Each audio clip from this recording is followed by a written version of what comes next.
What's good? Welcome to PHLY Flyers Pregame presented by Bet365. My name is Bill Matz. I'm your director of fun and games for the evening. Joining me live in the Xfinity mobile studio, it is Mr. Flyperbole himself, Steve Jaco.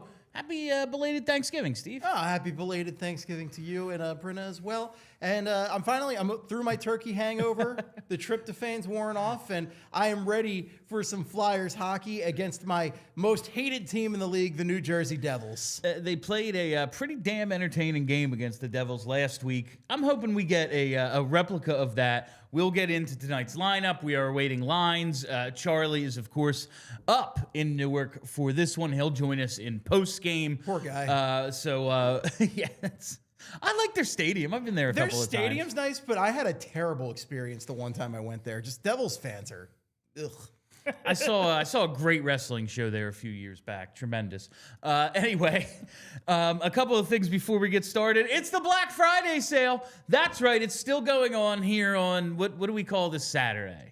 It's like Small Business Saturday. Is there like another name? Saturday. Yeah, is there another name for it? Pretend we're a small business. Sure. We're a small business tonight. It's just me, Steve, and Brenna. Yeah. So we don't even have the Sixers guys in the studio. Yeah, the Sixers guys aren't here. We have 3 TVs and the 3 of us. So go to allphly.com, click that merch tab. Take up to 90% off. It's a really great sale going on right now. We've produced some great videos for it. And I believe Brenna deserves an award, or if not, credit for selling a bunch of stuff.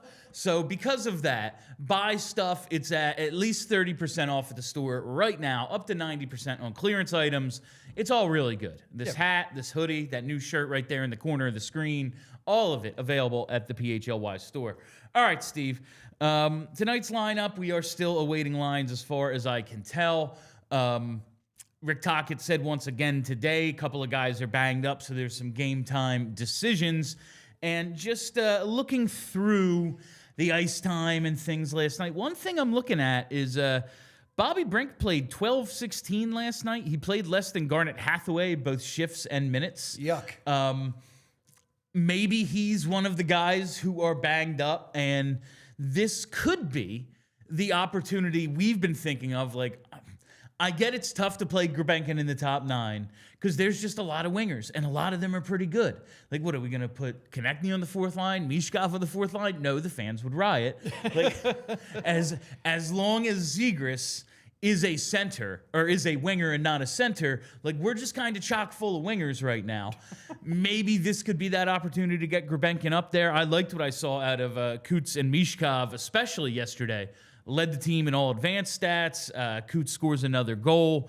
What would you think if it was Grebenkin filling in for Brink tonight? I would be okay with that. I thought Brink had a great start to the season. He looked fantastic, but I wouldn't be surprised if he's a little banged up. They've had some tough games, and we always say this about Brink, but he's just a little guy out there. And look, he plays, he gets in the corners, he plays a tough game, and we all need a night off every now and then. Absolutely. So I'm okay with this happening, and I'm okay with getting a look at Grebenkin beyond the 4th line, because we've talked about the 4th line quite a bit on these pre-games.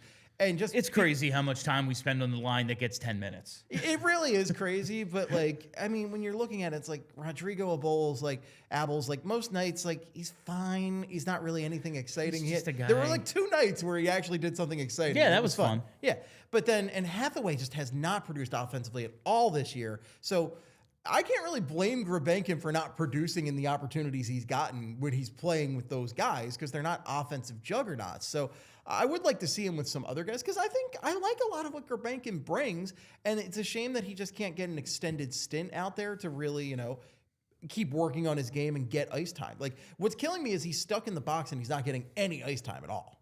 Yeah, he's either not playing, or he's in a situation like last night where he plays a team low 9 minutes and 45 seconds. And here's the thing, the 4th line's -2 last night. Yeah. It's not like Rick Tocchet can be like, well, I got to get them some time. Oh, they're crushing it, Back guys. end of a back-to-back tonight, you gotta believe they're going to try to roll 4 lines a little bit better than they did yesterday. But whoever is making up that 4th line has not been good when they're out there. I would like to see Grebenkin get a chance with other skilled players, like not Rodrigo Abels and not Garnett Hathaway, especially like this version of Garnett Hathaway. Yeah.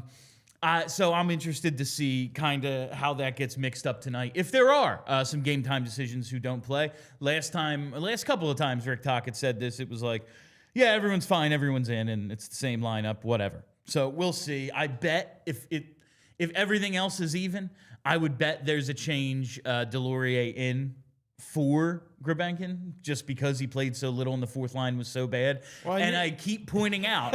I knew it was coming. They win when Delorier plays, and he's like only -2 on a line that is yet 23 games into the season to account for a single goal. It's that crafty vet. It's that crafty vet energy. He's got to be doing something. The other bench. He's got to be doing something. I don't know. It's just funny to me that like the line last night was -2 and he's -2.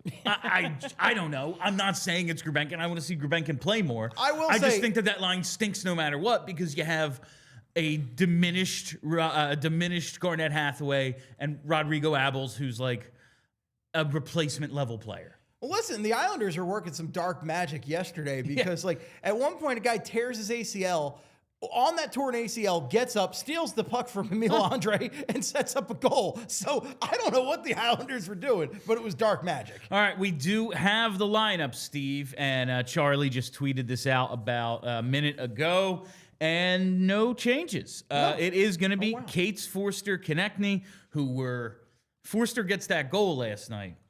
They were in the defensive zone the entire game. Outside of that, they had like 3 shot attempts, I think, the whole game. What happened, guys? You were dominating in all the fancy stats at the beginning of the season. Dvorak, Zegras, Tippett, Couturier, Michkov, Brink, and then Abels, Grebenkin, Hathaway. So that fourth line stays together after last night. On defense, York Sandheim, Andre Drysdale, and it'll be Sealer with Zamula after Noah Juleson, who hasn't been bad for the most part this season. For the most part. Had a when he makes a mistake, it's a glaring one. He got burned in the neutral zone, I think, by Anthony Duclair last night in just a like, were you not moving your feet at all? Were you just standing, like you just got blown by in a way that like doesn't happen unless it's like Connor McDavid. And he was just a turnstile basically. When and Zamula comes in, When Juleson does not get that angle on a guy, it looks like he's moving in slow motion. It looks like he is stuck in tar or something like that. It is painful to watch. For the most part, like especially considering what we saw out of Juleson in preseason when it was like, yikes, this guy belongs in the AHL. He's been an acceptable third pair in and out, 6th, 7th defenseman. Sure. But there's just been a couple of plays where it's like, oh my God. Yeah, you are slow. You are watching it and you're like, oh, honey, why are you just going that slow? Like you're getting torched right now, my guy. Like, so he's just gotten torched a couple times and it's been painful. So, I mean, for the most part, you're right. He has been fine. But I think he probably needs a little bit more rest than some other guys. Back end of a back-to-back. And I know the Devils are missing some guys, but they're still a faster, skilled team. And if there's a faster, more skilled team, I want Zamula in there for that matchup. And Zamula, when especially that first game in where he +5, it was, okay, let's see a little bit more of him. He is another, I think, perfectly acceptable third pair defenseman. Yeah. Yes, when he's playing 20 minutes a night, it's like, this is not good. But like this can't be good that we don't have 4 guys better than him. But if he is on a third pair, it is probably an okay enough third pair. He started the season very rough. He had a very rough preseason. But I think he's been more than cromulent, as you would say, Steve. A perfectly cromulent defenseman on his best day. Great Simpsons reference right there. But yeah, Zamula is a guy who also can give you a little bit more offensive punch sometimes. Yeah. Like he actually can be pretty skilled. We all remember that infamous stint where he was on the power play. That 4-game stint where it's like they found the guy. The power play was awesome for about a week or two, and then it was just like, it was just law of averages. They were going to score a couple eventually. I love that John Tortorella hated Cam York so much that he's like, I'm going to have Zamula on the power play over Cam York, who we drafted as an offensive defenseman. At least Rasmus Ristolainen had like done it before. Sure. And yeah, like it's a lot easier when you're playing pitch and catch with Jack Eichel. Yeah, but like, and Risto was you know, like at least drafted he's as like done a it. top of the draft guy. Like he was a guy with a big pedigree. Like I understand that. Ristolainen, wrist shot lightning, man. We all like. I thought he was gonna be. Lightning. I've never heard that one. It was like it was an old account, like Zoo with Roy or something. Yeah. Tweeted that on draft day. Remember Zoo with Roy? I remember Is he Zoo still with Roy. around? I have no idea. I don't haven't think really so. been on Twitter, but it was like that draft day, like whatever it was, 2012, 2013. It's like there's a guy named Wrist Shot Lightning still on the board. We gotta get him. So good. And I was like, who are you? Oh, Ristolainen. That's funny. Wrist Shot Lightning's way better. I'm actually going to bring that back now. Yeah, that's good. Whenever he gets but, like, back, at least whenever Bigfoot comes back from the Pacific Northwest, he comes striding into the arena. I'm going to call him Wrist Shot Lightning. At least he had like done it before. It was like, you can't just put Cam York up there. Nope, hate him. Nope, hate his All guts. right. Zamula all the way. But Zamula can, Yeah. he can give you some offensive push sometimes. And just the biggest risk with him is that he's an absolute disaster defensively. And it's not in the Juleson getting torched way. It's the I don't know what angles to take. I don't know where I should be playing position-wise. Like, he just gets in his own head or something. He gets a little, it's like he's in the washing machine. Like, he just kind of, like, they cycle, and he's just like, I don't know which way I'm supposed to go. He's that sock that you just can't find the matching pair in the dryer. But I think this is probably, for everyone who's available right now, like, yeah, if Risto was healthy, he's one of the ideal 6 defensemen. This is my ideal lineup for what's available at the current moment, I would say. Yeah, I'm in agreement there. So, like, lines and stuff, that can all be juggled. I know a lot of people want Mish away from Couturier. As soon as we have a center better, sure. Why not? But like, he's your smartest center as it is. Like, and these are guys they're 2 of your smarter hockey players on the team. And I know that might be a controversial statement now as opposed to preseason saying that about Michkov given how he's been, but I do think he's made progress. Still understands the game. He still understands the game, and he thinks of the game in, what's the term, 4D chess or something like that. Like, him and Couturier are guys who can, like, envision the game in a certain way. And I think they do. There are nights where they play well together, but due to Couturier's age and whatever happened with Michkov's conditioning in the offseason, not every night's going to be a glorious one. But I do feel like they've come a long way since the beginning of the season. I would say, though, with Grebenkin in, with Zamula in, and with Andre, now he's just a staple in the top 4, apparently. Which I'm more than fine with. I would say this even if he is getting the puck, he's getting pickpocketed by a guy with a torn ACL. I mean, still does. That was a fluke thing. But he still does so many things that are exhilarating the past few games where it just him attacking the offensive zone in a way that no other defenseman on this team does. Even Jamie Drysdale, who you talk about a guy with a pedigree for offensive defense, he doesn't do anything like what Andre can. No. He's nowhere near the, I guess less of a wild card might be good, but it's also, you do need to push for offense, especially for a team that last few games has been okay, but that has struggled to score a lot this season. Yeah, they got to be amongst the bottom teams All right, still. let's take a look at tonight's starting goaltender. It is Dan Vladar, Mr. Vlastar, 9-4-1 with a 239 goals against and a 913 save percentage. See the numbers there. Also some really good lifetime numbers against the Devils. 3-0-0 with a 931 and a 2.0 goals against. Limited sample size there against the Devils, but I'll take 3-0-0 with a 931 every day. Sure. Absolutely. He hasn't been quite as good on the road this year, nor have the Flyers as a whole.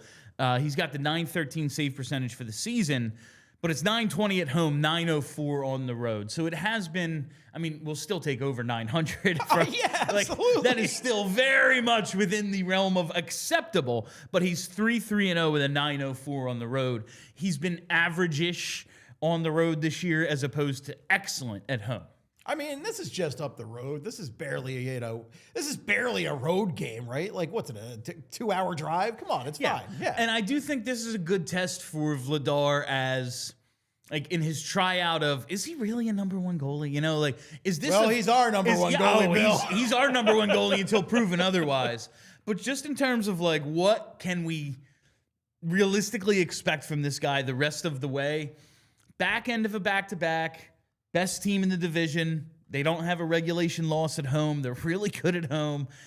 The rest of the team in front of you is tired. Now, the Devils have had the same schedule, so like maybe that evens out. But you're the only guy in the lineup who didn't play last night, other than, I guess, Zamula. You kind of got to be the catalyst for this thing. And listen, he's been for most of the games he's played in this year. But now it's all right, we're kind of past I'm just crossing my fingers that this Vladar thing works. And Vladar is like one of the best players on the team. I mean, he was ridiculous. And now we're kind of depending on him in this situation. At least I am. I'm counting on him for sure. And I mean, you just look at his numbers in the past few games and like, I mean, specifically, I'm looking at that Florida game where he was ridiculous for the Flyers. Like that first period in that Florida game, they were getting smoked in that game. And he's the reason they won that game. They had no business winning that game. Absolutely. To be able to come back and win that thing was quite impressive. All right, we're going to talk about the Devils on the other side. We're going to share our pregame picks. But first, I got to tell you about our presenting sponsor. Whatever the moment, it's never ordinary at Bet365. You know, with the NHL early payout offer on Bet365, if you bet the Flyers last night on the money line or you had them part of your parlay, you would have had to wait all of 22 minutes of game action to get your payout. Because if your team goes up by 3 goals, you win. It's that simple with Bet365. And we have breaking news from our friends at Bet365. New customers now get $150 in bonus bets when you bet just $5, win or lose. All you got to do is sign up, use code PHLY365, deposit $10 and place a bet for $5 to get $150 in bonus bets, whether your bet wins or loses. Bonus bets can be used on the spread, totals, player props, futures, and more. Whatever the moment, it's never ordinary at Bet365. Must be 21 plus and physically located in PA. If you or someone who has a gambling problem and wants help, call 1-800-GAMBLER. Now it's time to tell you about Monarch. That's right, because with Monarch, I am learning so much about my financial situation and where I could be saving a little bit more, really just how to treat my money better so it treats me better. That is what I am learning at Monarch. Monarch's built for people with busy lives. It does all the heavy lifting for you. You'll never have to crack another spreadsheet. Monarch gives you great data visuals and all sorts of smart categorization so that you know where maybe you could be saving a little bit more, where actually you have more coming in than you think, and all of that courtesy of Monarch. So don't let financial opportunities slip through the cracks. Use code PHLY at monarch.com in your browser for half off your first year. That's 50% off your first year at monarch.com with code PHLY.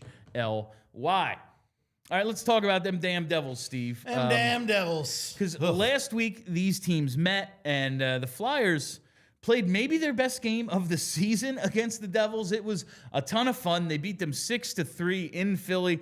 They get outshot 35-29. That's usually what happens when you're leading most of the way. They didn't score in the power play, but still were able to manage 6 goals.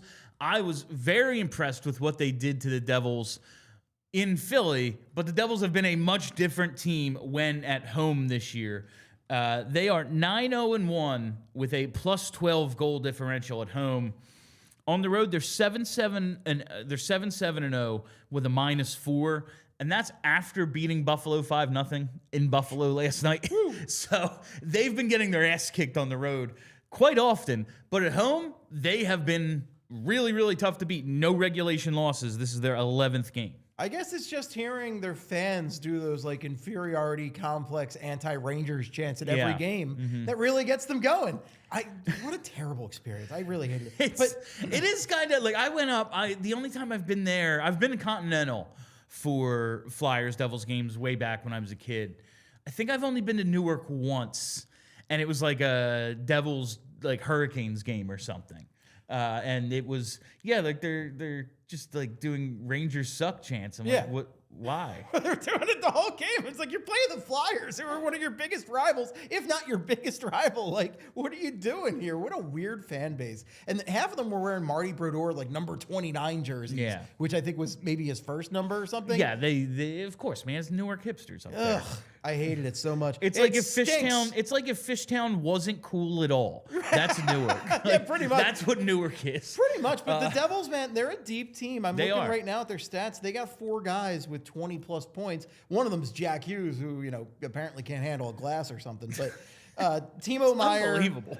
Timo Meier, Jesper Bratt, and Nico Hischier all with 20-plus points. That is a deep team right there, and they can score you in a lot of ways. I'm even looking at the defense. You got Dawson Mercer with 18 points, Simon Nemec with 14 points, and Luke Hughes with 14 points. So they can beat you in a lot of ways. They've been good even with the injuries they've had this year. They've gotten a lot of guys back. Obviously, Jack Hughes going to be out a little while. He's still on IR, as is Brett Pesce. So at least we won't have to deal with Jack Hughes tonight.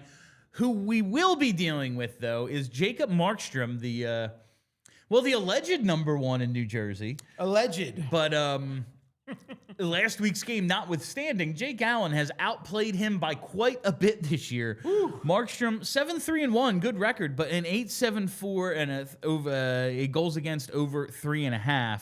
Not great. Those are Flyers-esque numbers. Yeah, right that's there. some real. You'd be in line for a backup job here, Jacob.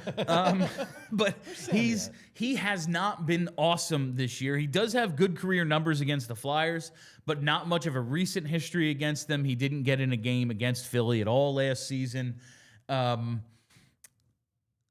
am expecting him to probably play well tonight because the team's been good at home, but man, he's really struggling. They just gave him a contract extension, too, simply because they're like, we need a goaltender. And nobody is letting goaltenders go because there's only about 12 of them to go around a 32-team league. Yeah, just look at the Flyers signing Dan Vladar last offseason, which all of us were not excited about. Thankfully, he has proven us very really wrong worked so far. And I'm hoping that he wins this matchup tonight. This is a good matchup for the Flyers just based on how Markstrom's doing this season. I know it's tough on the road, apparently. Again, the Devils, something about that home cooking is working for him. But Markstrom has been struggling, and I'm worried the Flyers are going to be a little tired because we've already talked about, some guys needing rest. And also, that was a tough game against the Islanders. They were 65 minutes, Yeah, they were up 3-0 in that game. And they blew the lead and then had to win in the shootout yet again. Surprise, surprise. There were, of course, a phantom penalty called on them for the power play goal.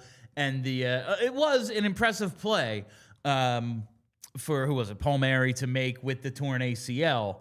I will say, though, I don't know. I saw Carson Wentz with a torn ACL and LCL throw a 4th down touchdown pass. You know what the Eagles didn't have to do? Put 12 guys on the field to make it possible. Obvious. Too many men, 6 players on the ice. They changed and still had too many men on the ice. And somehow it gets by the officials. So it wasn't, I think, as bad of a blown lead. That said, I think the Islanders did outplay the Flyers for a long stretch of that game. So we will see how they come back tonight. We will see how this team responds after blowing that lead and then needing the shootout to do it. They have their number 1 goalie in tonight, and that leads us to tonight's pregame picks. These are the Bet365 pregame picks. Sign up at Bet365. Use code PHLY365. Deposit $10 and place a bet for $5 to get $150 in bonus bets. Whether your bet wins or loses, must be 21 plus and in PA. Gambling problem? Call 1-800-GAMBLER. Couple of bets tonight, Steve, and just for you, I am not betting overtime. Thank you so much. We did it yesterday because they hadn't gone 4 consecutive games in regulation and all season, and they were at 3, tying the season high. So it's it's the Islanders. Of course it's going to OT. But I see a regulation game tonight. I hope so, Bill. I'd like to get out of here before midnight. Win or lose, get it done in 60 minutes. That's our motto. Dan Vladar, he is the centerpiece of my first bet. Over 23.5 saves. The Devils average over 29 shots a game. They put 35 on Vladar last week. I think 24 saves isn't asking for a ton out of your number 1 goalie against a really good offense. No, we did this one last week, and it worked out great. So that's a good one to go with, folks. And I'm going to go with Matvei Michkov to record a point. Michkov over half a point is plus 145, and the plus money on 1 point was really the selling point here. But love it. He's got a point in 3 of the last 4. He scored that breakaway goal against the Devils last week. Michkov actually led the Flyers last night in on-ice expected goals for percentage and scoring chance percentage. Overall, the team was okay. I think he was one of their better forwards last night. He gets an assist on the Zegras goal. I like to see him keep it going. And I just feel like he is kind of getting to where he needs to be as we approach December. Like, he wasn't spectacular yesterday. I wouldn't say anyone was really all that spectacular outside of Sam Ersson, honestly. But he was one of their better forwards. I think that's going to be a trend going forward. He played almost 16, I think it was almost 16. 15:56. Yeah, almost right 16 minutes last night. So the coach is probably seeing what I'm starting to see, I hope. I know the back end of a back-to-back, it's like, well, if he's not in the best shape, I do think that's coming around. And we're going to see the better version of Michkov for the most part from here on out. No, I like that a lot. You can see his competitive juices have been getting up there. He was very feisty in that Devils game last week. Scored a goal in that game, importantly. And he had that goal in the Florida game, which was great too. So, yeah, I think he's really rounding out into form, and he's where you want to be. And I like it a lot. I like both these bets. Let's do it. All right, let's get a couple of super chats, couple pregame super chats I saw we got. The first one is from, it's our old pal Corey.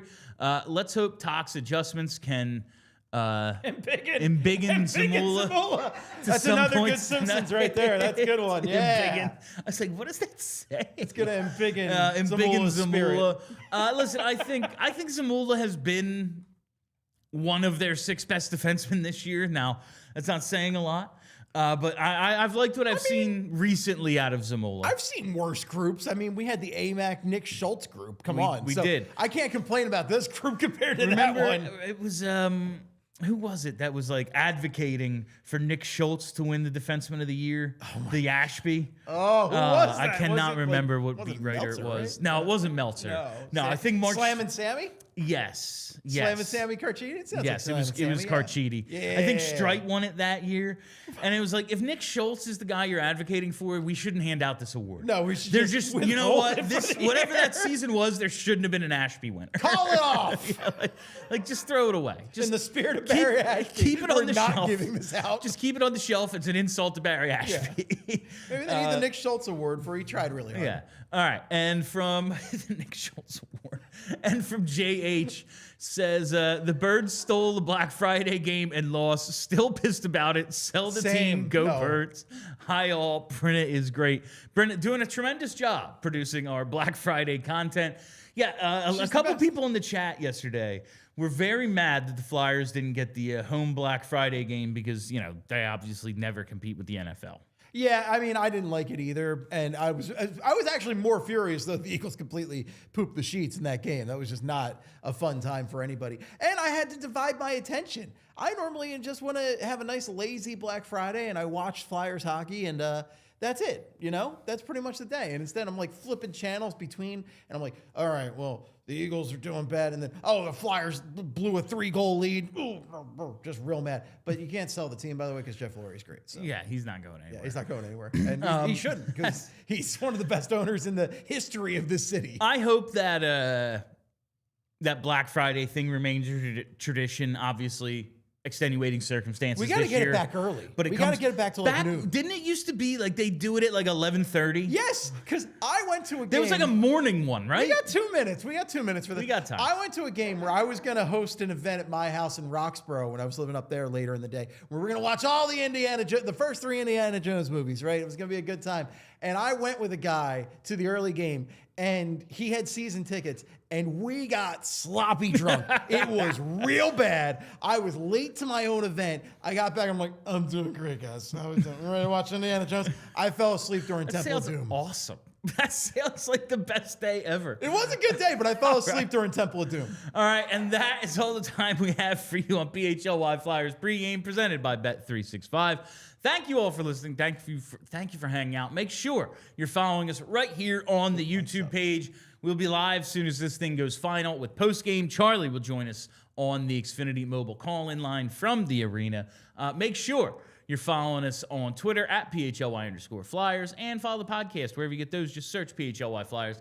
Hit that like button, 56 likes. Let's jump that up a little bit. Come on, before we get out of here, just give me a couple of likes. It'll make me feel good about myself. And check out the Black Friday sale. All right, that is it for us. I am Bill Matz. That is Steve Jaco. Till postgame, let's go Flyers. We all silly like the mayor.